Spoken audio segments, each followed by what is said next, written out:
तो hello guys, good evening to all of you. कैसे हैं आप सब लोग? आज के सेशन में हम लोग बात करेंगे हमारी इन इक्वालिटी को मेजर करने के लिए सबसे इंपॉर्टेंट टूल के बारे में, जिसको हम कहते हैं लॉरेंस कर्व। ये कर्व, क्योंकि यहाँ पे कर्व लिखा हुआ है, इसका मतलब आप समझ गए हो कि ये एक मेजरमेंट है बिटवीन एक्सिस, मतलब Y axis and X axis. हम लोग ये कहते हैं ना कि जैसे एग्जांपल, जैसे मैं एग्जांपल पहले ग्राफ बना देता हूँ, फिर आप लोग शायद इससे समझ पाएंगे। जैसे हमने y एक्सिस पे लिखा क्यूमुलेटिव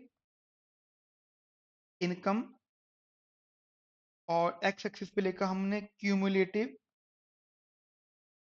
पॉपुलेशन। ठीक है। अब हम लोगों को पता है कि जैसे जैसे हमारी इकोनॉमी के अंदर इन पॉपुलेशन बढ़ रही है, जैसे मान लीजिए हमारी इकोनॉमी में 100 लोग रहते थे, तो 100 लोगों को क्यूमुलेटिवली, मतलब सब लोगों की इनकम ऐड ऑन हुई है। ठीक है, तो एक ये अमाउंट मिल रहा था, वट एवर द अमाउंट।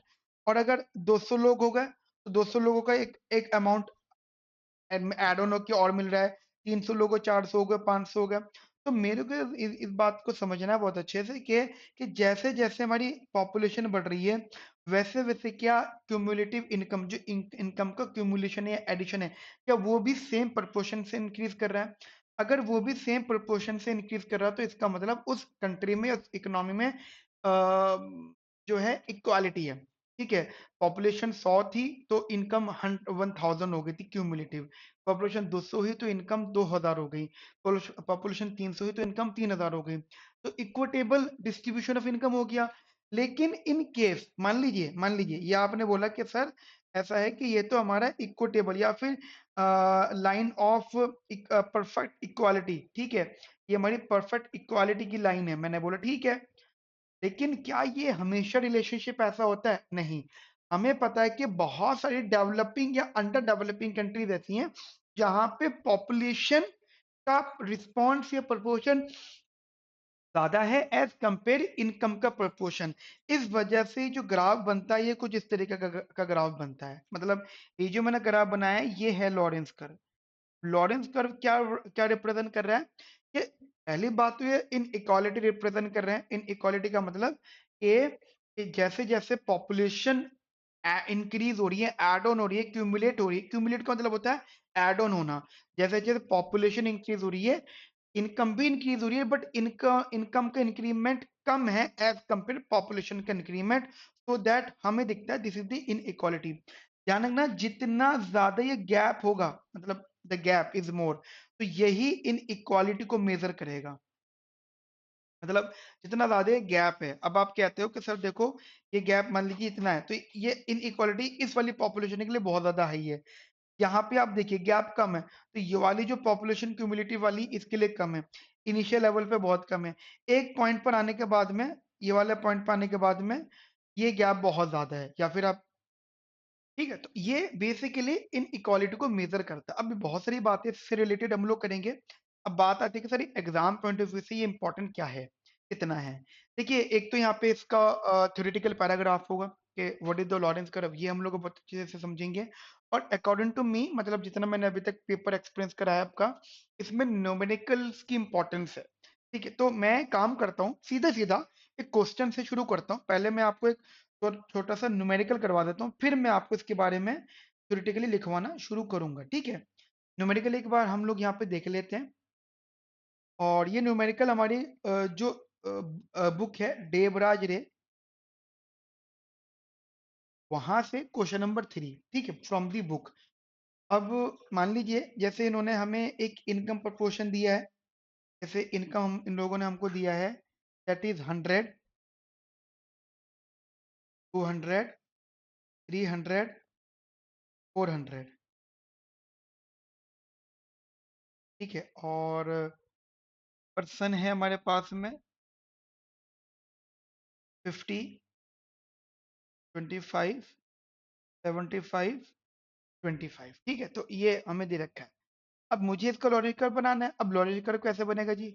तो इसकी इन्फॉर्मेशन हम लोग यहाँ पे पहले सेट करेंगे।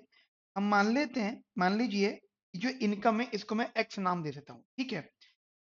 मान लीजिए ये हो गया 100, ये हो गया 200, गैप में लिख लेते हैं हम लोग 200, ये हो गया 300, और ये हो गया हमारा 400। ठीक है। उसके बाद में ये हो गया जी फ्रीक्वेंसी। फ्रीक्वेंसी में लिख लिया 50, 25, 75 एंड 25। ठीक है।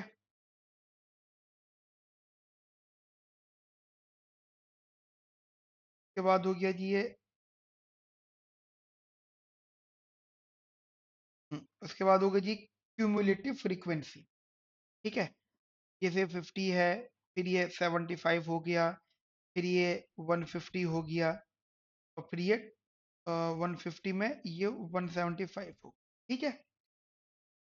उसके बाद में ये बात मुझे पता है कि अगर मैं इनका ऐड ऑन करूंगा तो ये summation of this, summation of F, it is also 175। मतलब ये क्यूमुलेटिव का मतलब ये होता है ऐड होना। ठीक है।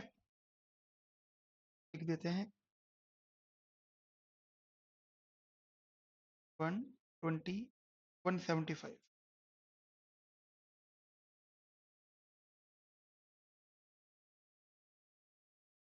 ठीक है। अब यहाँ से गेम शुरू होगा। अब हमें निकालना है क्यूमुलेटिव परसेंटेज। ठीक है। तो हम लोग यहाँ पे क्यूमुलेटिव फ्रीक्वेंसी का पहले परसेंटेज निकालेंगे। ओके, यहाँ पे लिखिएगा आप लोग मेरे साथ में पहले।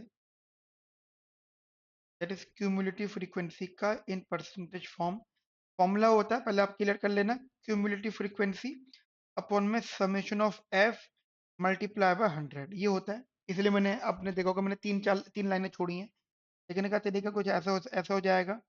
दैट इज क्यूमुलेटिव फ्रीक्वेंसी 50, ये दे रखा है 175, और ये हो गया 100। ई इज इक्वल टू हो गया अराउंड 28.75। ठीक है। 28.75 क्लियर है मेरी बात आपको? अब चाहें तो यहाँ पे हम लाइन भी ड्रॉ कर सकते हैं so दैट ये सेपरेटेड रहे। एंड आफ्टर दैट ये वाला फॉर्मूला क्यूमुलेटिव फ्रीक्वेंसी अपन में summation of F multiply by 100, तो ये हो गया आपका 75 अपॉन में 175 मल्टीप्लाई बाय 100, तो ये वैल्यू आ गई 42.85। ऐसी ये वैल्यू आ गई 150 अपॉन में 175 मल्टीप्लाई बाय 100, इट इज 85.71। और ये हो गया 175 अपॉन में 175 मल्टीप्लाई बाय 100, ये हो गया 100%। ठीक है। क्लियर? अच्छा, तो सेपरेट कर देते हैं हम लोग यहाँ पे। ये हो गया सेपरेट, ये हो गया। तो मुझे मतलब ये वाली वैल्यूज चाहिए। 28.75 चाहिए, 42.85 चाहिए, 85.71 चाहिए, और 100%। ये क्यूमुलेटिव परसेंटेज हो गया। अब हम निकालेंगे जो हमारी इनकम थी उसका, क्योंकि इनकम है। अब इनकम जितने लोग हैं उनको डिस्ट्रीब्यूट हो रही है। हम एज एन कंट्री वाइज बात करें कि कंट्री को कितना स्पेंड करना पड़ रहा है। ठीक है। वो हमने यहाँ पे रखा। बेसिकली हमारे पास एक्स था, तो मैंने यहाँ पे एक्स इंटू एफ निकाला। ये हो गया हमारे पास 5,000। मतलब आप 100 की मल्टीप्लाई पे 50 से कर देंगे। ठीक है। ये 200 की मल्टीप्लाई 25 से, तो ये भी हो गया 5,000। और ये हो गया 75 की मल्टीप्लाई 300 से, तो ये हो गया 22,500। और ये हो गया 25 इंटू 400, ये हो गया 10,000। ठीक है। अब हम लोग यहाँ से निकालेंगे परसेंटेज। ठीक है। या इसका पहले क्यूमुलेटिव फ्रीक्वेंसी, मतलब क्यूमुलेटिव का एक्स ऑफ एफ 5,000। परसेंटेज के लिए पहले क्यूमुलेटिव फ्रीक्वेंसी एडिशन करना है। 5,000, ये 10,000, ये 32,500, और ये हो गया 42,500। अब हम निकालेंगे यहाँ से cumulative frequency C X of F of percentage. ठीक है बेटा, ध्यान से देखना। फॉर्मूला वही है, C X of F upon में summation of what, summation of ये वाला, क्योंकि जो 42,500 आया ये summation of X C F, this is 42,500। ठीक है। X C F, C F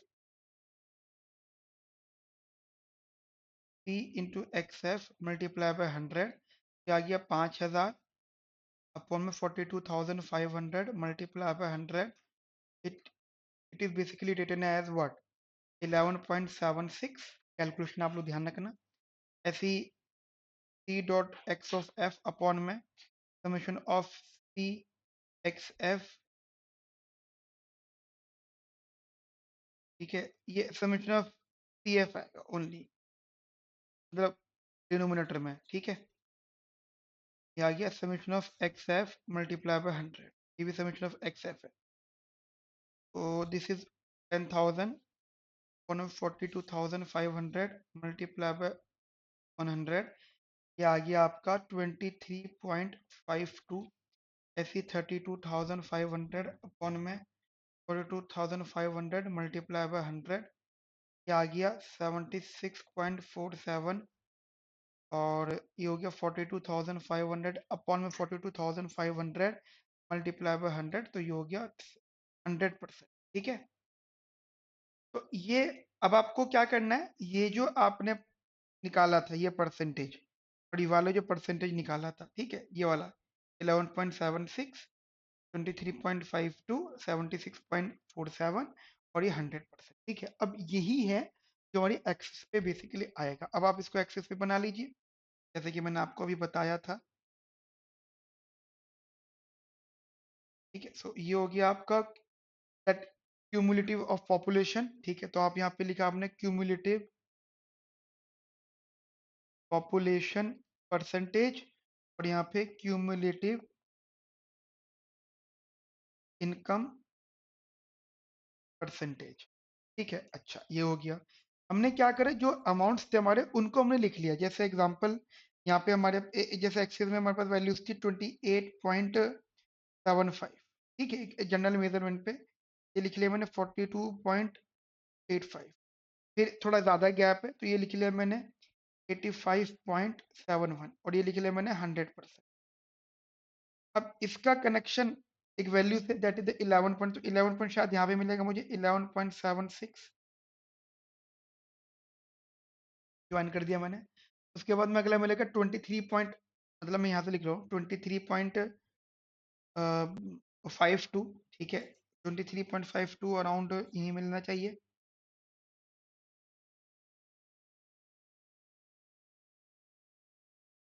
फिर उसके बाद में मिला हमें 76 पॉइंट. अब 76 पॉइंट थोड़ा सा गैप अराउंड यहाँ से 76.4147. ठीक है, और उसके बाद में 100%. इसको देखिए, इस बात से ये तो मैं रफली बना रहा हूँ. ठीक है, एग्जैक्ट मेजरमेंट तो और अलग होगी, ये मैं रफली बना रहा हूँ. बट रफली में भी आपको एक चीज ऑब्जर्व करने को मिल रही होगी कि yes there is a inequality. तो अब आप ये वाला पॉइंट, ये वाला पॉइंट और ये वाला पॉइंट इनको अगर ज्वाइन करते हो, मान लो ये यहाँ से, तो ये एक लाइन बन गई. ठीक है, अगर आप शायद ध्यान से देख पा रहे हो तो थोड़ी सी कर्वेचर फॉर्म में है ना, ये कर्वेचर फॉर्म में. अब मैं यहाँ से एक एग्जैक्ट लाइन बना देता हूँ, चलो दूसरे कलर से बना देता हूँ. ये जो लाइन है this is the line of equality.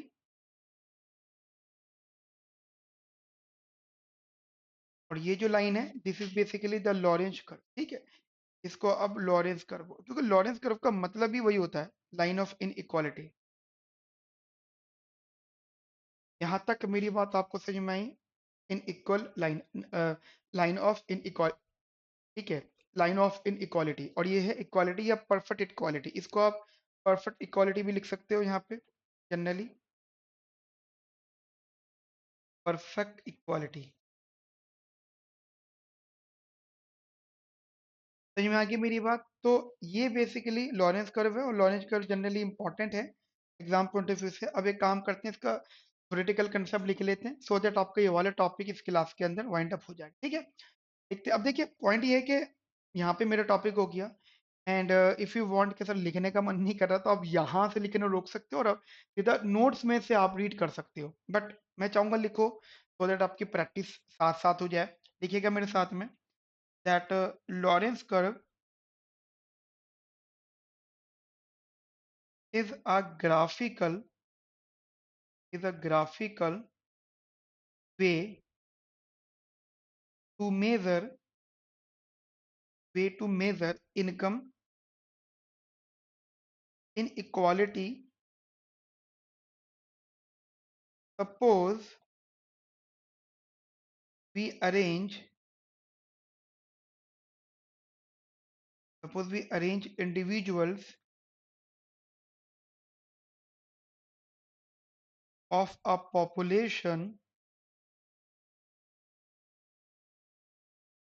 in increasing order of income.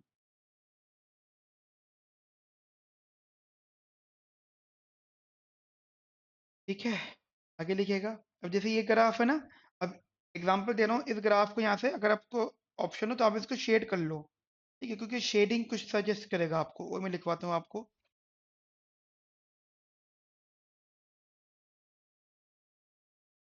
लिखिएगा at every point inside the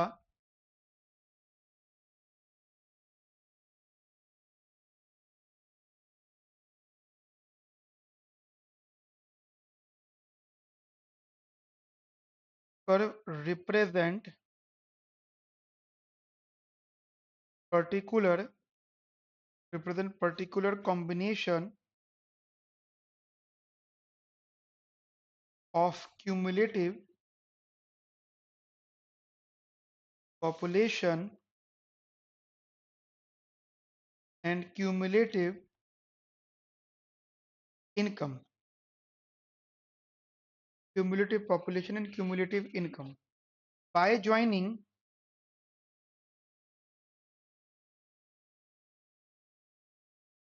different combination of cumulative population and income for any given distribution,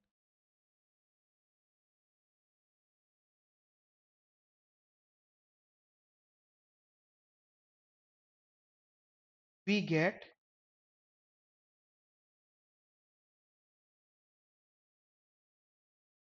Lorentz curve. We get Lorentz curve. ठीक है, आगे लिखिएगा। If every person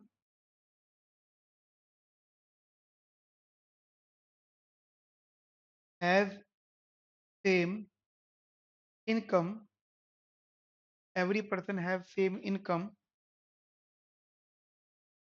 the Lorentz curve will with line coincide with line of perfect quality drawn at a 45-degree angle। मतलब ये जो line थी ना perfect equality वाली, ये 45 डिग्री एंगल्ड है। मतलब जो भी कॉम्बिनेशन आप लोगे वो हमेशा 1:1 का रहेगा। ठीक है, बट ये जो लॉरेंस कर्व वाली है वो 45 नहीं है, ये टूवर्ड्स एक्स एक्सिस है। मतलब ये शो कर रहा है कि पॉपुलेशन का इंक्रीमेंट जो है वो ज्यादा है as compare the income cumulation. ठीक है, आगे लिखिएगा बेटा। However actual Lorenz curve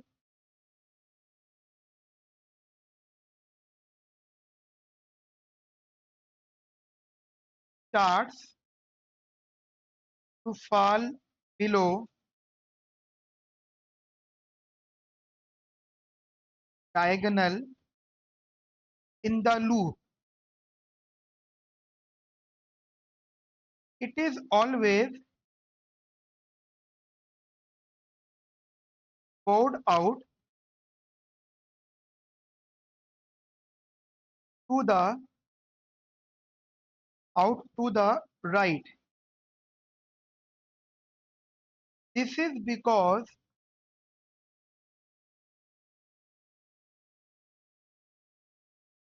slope of Lorentz curve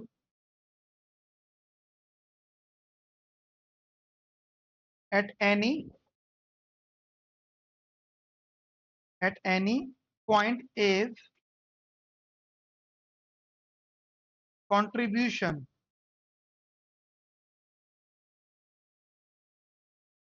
of person at that point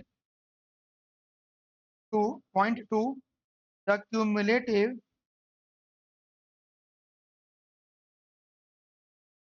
share of income.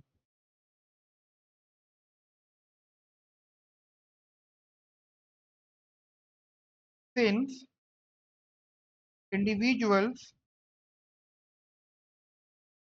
are arranged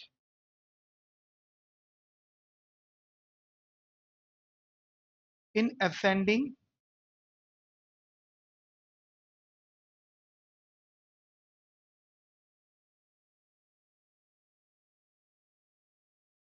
order of income,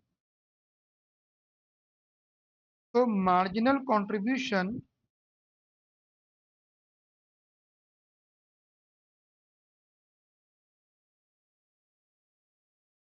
cannot decrease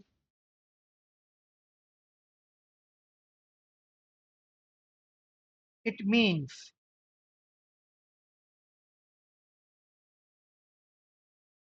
Lorentz curve Lorentz curve cannot get flatter get flatter as we move from left to right. यहां तक मेरी बात आपको समझ में आ गई? तो एक बेसिक सी अंडरस्टैंडिंग है। अब अगर एग्जाम में आता है तो first you need to explain the meaning of the Lorenz curve, उसके बाद आप डायग्राम बनाओगे। और जहां तक मेरी प्रोडिक्शन जा रही है कि एग्जाम में आपसे न्यूमेरिकल भी पूछेंगे, तो वो न्यूमेरिकल इस फ्रेमवर्क का हो सकता है। ठीक है, अब आप बोलोगे सर क्या कुछ और न्यूमेरिकल चीजें हो सकती है? देखो, और तो नहीं बदलेगा, लेकिन हाँ इसमें एप्लीकेशन जरूर जुड़ सकता है। अब देखो एप्लीकेशन क्या है, हम लोगों ने ये सीखा था कि हमारे पास प्रिंसिपल्स थे, है ना? इनइक्वालिटी को मेजर करने वाले प्रिंसिपल थे, जैसे हमारा प्रिंसिपल ऑफ एनोनिमिटी, ठीक है, principle of population, relative principle. तो ये सारे प्रिंसिपल जो है ना, ये तो डायरेक्टली सेटिस्फाई करेंगे हमारे लॉरेंज कर्व को। मतलब सेटिस्फाई करने का मतलब, एनोनिमिटी प्रिंसिपल क्या कह रहे थे कि if you change the place, ठीक है, मतलब अगर परमुटेशन कर रहे हो आप तो इन इक्वालिटी रिमेन सेम। तो वो बात तो यहाँ पर भी एप्लीकेबल है ना। If you replace the people from here to there, अगर आप यहीं से आपस में चेंज कर रहे हैं लोगों को, तो the in equality remain same, ये चीज यहाँ पे एज इट इज रहेगी। रिलेटिव इनकम वाला वो भी, अगर आप लोगों को चेंज करोगे तो भी इनइक्वालिटी मतलब सेम रहेगी। लोगों की इनकम को चेंज करोगे, डबल करोगे तो भी इनइक्वालिटी रिमेन सेम। अब कंसेप्ट ये है कि क्या सर जो डायरेक्टली ये तीनों प्रिंसिपल सेटिस्फाई कर रहे हैं, तो क्या डाल्टन प्रिंसिपल भी सेटिस्फाई करेगा? देखिए डाल्टन प्रिंसिपल डायरेक्टली नहीं करेगा, मतलब हमेशा नहीं करेगा। डाल्टन प्रिंसिपल तभी सेटिस्फाई करेगा जब यहाँ पे ट्रांसफर्स जो होंगे वो रेग्रेसिव ट्रांसफर होंगे। डाल्टन प्रिंसिपल में हमने बोला था कि अगर अमीर आदमी गरीब आदमी को पैसे दे रहा है तो ये प्रोग्रेसिव ट्रांसफर है। प्रोग्रेसिव ट्रांसफर है। प्रोग्रेसिव ट्रांसफर का मतलब इन इक्वालिटी, भाई अमीर ने गरीब को पैसे दिए तो अमीर रिमेन्स रिच और गरीब बिकम्स बेटर ऑफ, ठीक है, वो थोड़ा सा इंप्रूव करेगा। तो इनइक्वालिटी मतलब पॉजिटिव या फेवरेबल में जाएगी, फेवरेबल होगी। लेकिन अगर गरीब अमीर को दे रहा है तो इनइक्वालिटी इंक्रीज, इनइक्वालिटी और बढ़ेगी। तो डॉल्टन प्रिंसिपल वाला कंसेप्ट में अगर रेग्रेसिव ट्रांसफर है तो यहाँ पे इनइक्वालिटी इंक्रीज करेगी, सेम नहीं रहेगी। ठीक है, तो ये अंडरस्टैंडिंग आप लोग यहाँ पर रखिएगा। दूसरी चीज, अगर हम लोग ये कहते हैं, जैसे जैसे ये पॉइंट है, आप प्लीज इनको दिमाग में रखना। जैसे हम लोग कहते हैं कि हमारे कोई भी ट्रांसफर्स है, अगर वो सब कुछ इन येलो शेडेड में रहता है तो वो कंसिस्टेंट ट्रांसफर्स होंगे। लेकिन अगर हम लोग अपने शेडी रीजन से बाहर चले गए तो वो इनकंसिस्टेंट ट्रांसफर्स हैं। तो डाल्टन प्रिंसिपल को सेटिस्फाई कराने के लिए हमें पहले कंसिस्टेंट ट्रांसफर्स की भी बात करनी है। क्लियर है? एक काम करते हैं, एक छोटा सा नोट यहाँ हम लोग यहाँ पे लिख लेते हैं, सो दैट आपको एक पॉइंट क्लियर हो जाएगा। ठीक है, फिर इसका ड्रॉबैक है, देखिएगा। Lawrence curve satisfy the principle of anonymity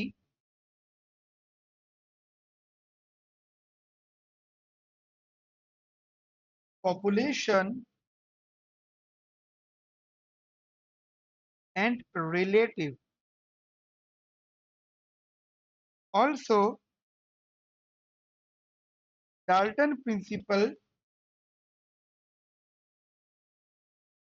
is satisfied because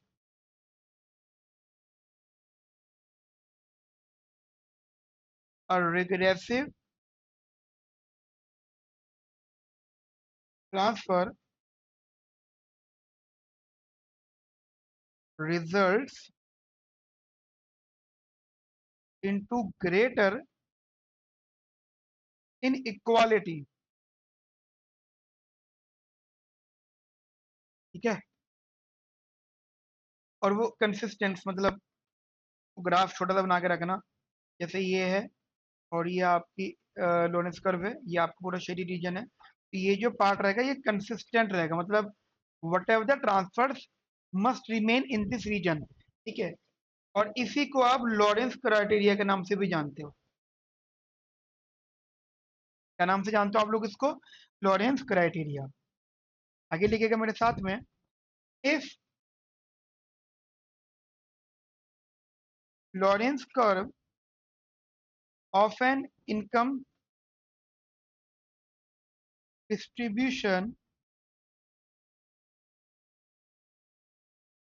lies at every point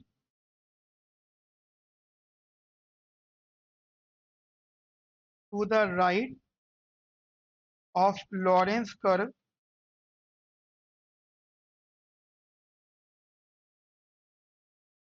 of other income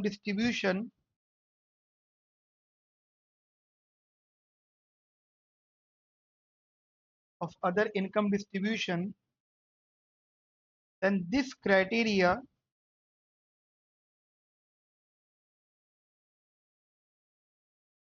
is known as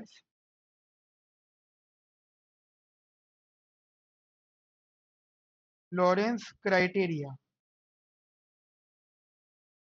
We must note that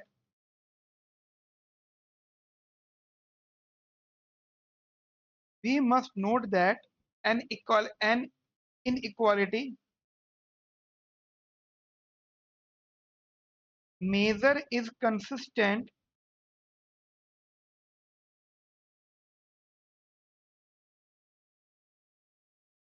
with Lorentz criteria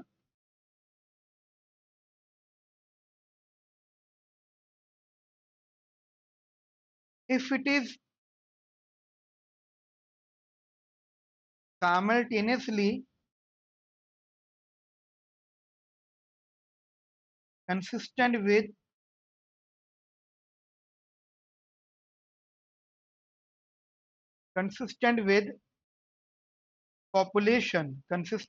population principle,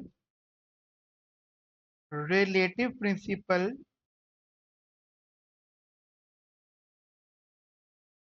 anonymity principle, and Dalton principle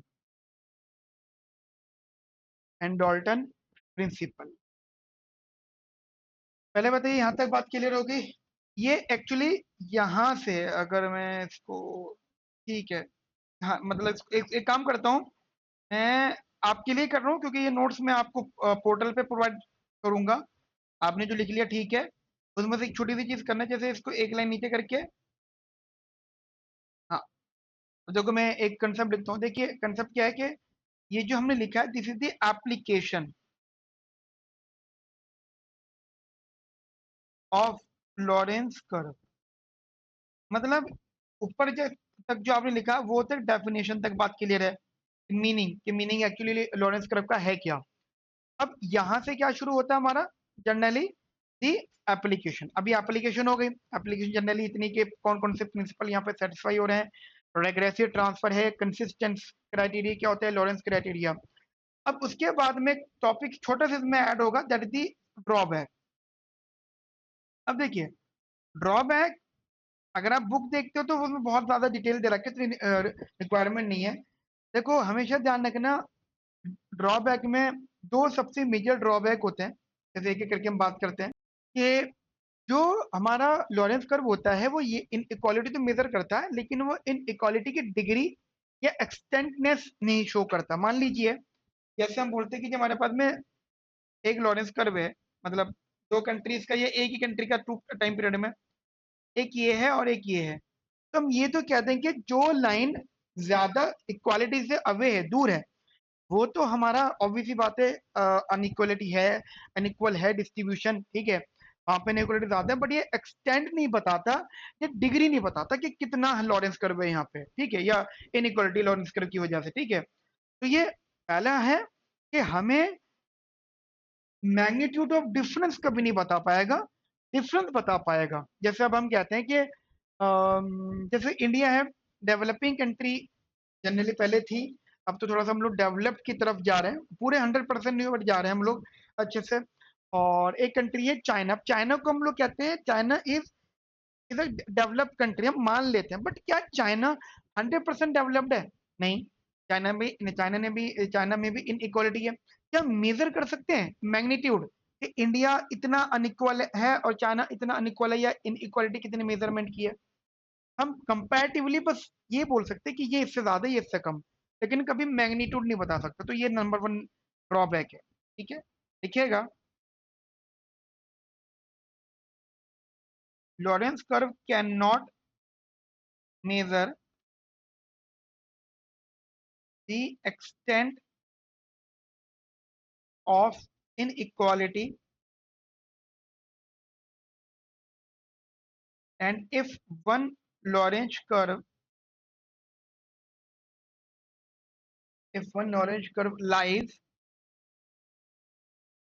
uniformly below the other, then we can say that there is difference in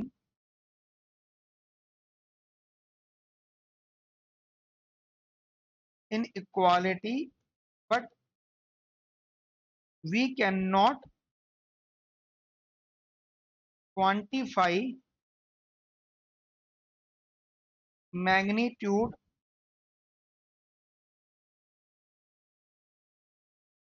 of difference,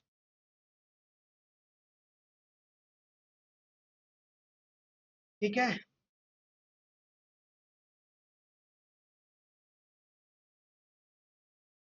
अगला लिखिएगा, to Lorenz curve, सुन लो, कि अगर दो Lawrence curve है, मान लीजिए हमने बोला दो लॉरेंस कर्व है, ठीक है, ये इक्वालिटी लाइन है, एक ये हो गया और एक ये हो गया, दो लॉरेंस कर्व इंटरसेक्ट कर रहे हैं, तो इंटरसेक्ट कर सकते हैं, कोई बात नहीं, लेकिन ये कभी भी लॉरेंस क्राइटेरिया को सेटिस्फाई नहीं करेगा। क्यों सेटिस्फाई नहीं करेगा? क्योंकि कॉमन पॉइंट है, ये कभी भी दो क्राइटेरिया को मैच नहीं करेगा भाई। दो कंट्रीज हैं, जब दोनों कंट्रीज की हर तरीके से हर चीज अलग अलग है, इनइक्वल है वो पूरी की पूरी, तो हम कोई भी कॉमन पॉइंट ऐसा कौन सा बोल सकते हैं जहां पे दोनों सेटिस्फाई हो रहे होंगे, ठीक है। तो पॉइंट वही है, जैसे जो आप इंडिफरेंस कर्व के लिए बोलते हो ना कि two ICs never intersect because both of them provide the different level of utility, ऐसे ही यहाँ पर भी है कि two Lorenz curve can not intersect और can not cross each other, if they cross then the Lorenz criteria does not satisfy. मतलब आप ये नहीं कह सकते कि वो कॉमन पॉइंट है, क्रॉस कर रहे हैं, ठीक है। तो वही पॉइंट आप लोग यहाँ पे लिखना, that two Lorenz curve cross each other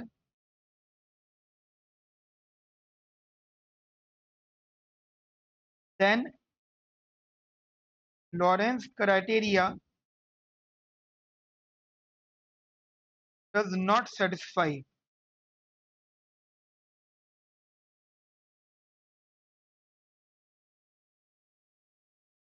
it means that we cannot move from one income distribution to another by a sequence of regressive transfer, a sequence of regressive transfer। मुझे बताइए यहाँ तक मेरी बात तो आपको क्लियर हुई। तो हमारा यहाँ पे फाइनली जो टॉपिक है लॉरेंस कर्व का वो फिनिश होता है, and I hope you got my point. ये जो लिखाया है ये बहुत इंपॉर्टेंट है। मेन चीज है आपको कंसेप्ट समझ में आना चाहिए, न्यूमेरिकल समझ में आना चाहिए और एप्लीकेशन समझ में आनी चाहिए, ठीक है। यहाँ तक आज यहाँ तक रखते हैं, मिलते हैं अब नेक्स्ट सेशन में। अब अगली क्लास में मैं will start the measure of inequality, जिसमें रेंज स्टैंडर्ड डेविएशन क्वार्टाइल, ये सब कुछ हम लोग सीखेंगे। तो आज के लिए इतना रखते हैं, मिलते हैं नेक्स्ट सेशन में। Have a nice day, thank you, bye bye, take care.